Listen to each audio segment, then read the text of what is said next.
நெல்லை அருகே முத்தூர் பகுதியில் சொத்து ஏய் கங்கராஜ், யார் அந்த பையன்? கல்யாணம் இல்ல, நான் பிசினஸ் ஸ்டார்ட் பண்ண போறேன்.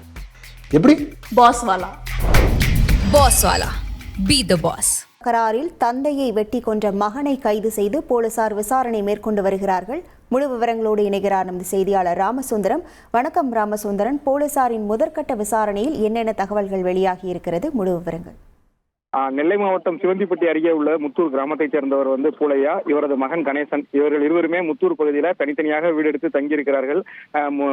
முத்தையா கணேசன் என்பவருக்கு வீடு கட்டுவதற்காக பூலையா கடந்த சில தினங்களுக்கு முன்பு ரூபா கொடுத்திருக்கிறார். அந்த பணம் கொடுத்திருக்கிறார். கொடுத்த பணத்தை வைத்து தற்போது அவர் இருந்த வீட்டை இடித்து தற்போது புதிய வீடு கட்டக்கூடிய பணி மேற்கொள்ளப்பட்டு வருகிறது.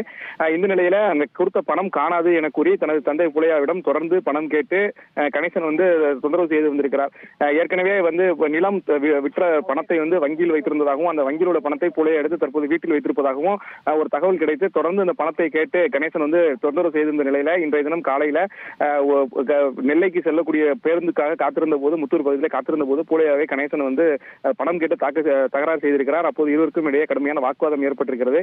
இந்த நிலையில கையில் இருந்த அருவாளை கொண்டு கணேசன் சரமாரியாக புலையாவை வெட்டிவிட்டு அங்கிருந்து அவர் இடுப்புல வைத்திருந்த அந்த அருணாக்குடியில் இருந்த அந்த வீட்டு பீரோல் சாவியை எடுத்துக்கொண்டு தப்பிவிட்டார். இந்த சம்பவம் தொடர்பாக அக்கம்பக்கத்தினருடனே சத்தம் கேட்டு ஓடி பார்த்தபோது ரத்த வெள்ளத்தில் புலையா சம்பவத்திலேயே உயிரிழந்திருக்கிறார். இது தொடர்பாக சிவந்திப்பட்டி போலீசாருக்கு தகவல் தெரிவிக்கப்பட்டு உடல் கைப்பற்றப்பட்டு விசாரணையானது நடைபெற்று வருகிறது. அந்த பீரோல் சாவி எடுத்துக்கொண்டு வீட்டிற்கு சென்ற கணேசன் வீட்டில் இருக்கக்கூடிய ஜாமான்களை எல்லாம் உடைக்க முயற்சி செய்ததாகவும் தெரிய வந்திருக்கிறது. இந்த நிலையில வீட்டுக்கு இங்கிருந்த நபர்கள் வீட்டுக்கு சென்ற போது அங்கிருந்து தப்பி ஓடி காவல் நிலையத்தில் அவர் சரணடைந்திருக்கிறார். தற்போது போலீசாரிடம் விசாரணை மேற்கொண்டிருக்கிறார்கள். பணம் கேட்டு தராத காரணத்தினால ஆத்திரமடைந்து இந்த கொலை நடந்திருப்பதாக முதற்கட்ட தகவல் வெளியாகியிருக்கிறது.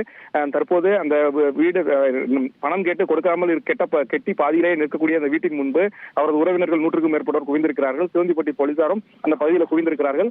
தொடர் விசாரணையானது நடைபெற்று வருகிறது. தற்போது கணேசன் சிவந்திப்பட்டி காவல் நிலையத்தில் வைக்கப்பட்டு விசாரணை நடத்தப்பட்டு வருகிறது. அந்த கொலைக்கு பயன்படுத்தப்பட்ட அருவாலும் அங்கு வீசி செல்லப்பட்டது. அதையும் போலீசார் பறிமுதல் செய்து தற்போது விசாரணையை துரிதப்படுத்தியிருக்கிறார்கள்.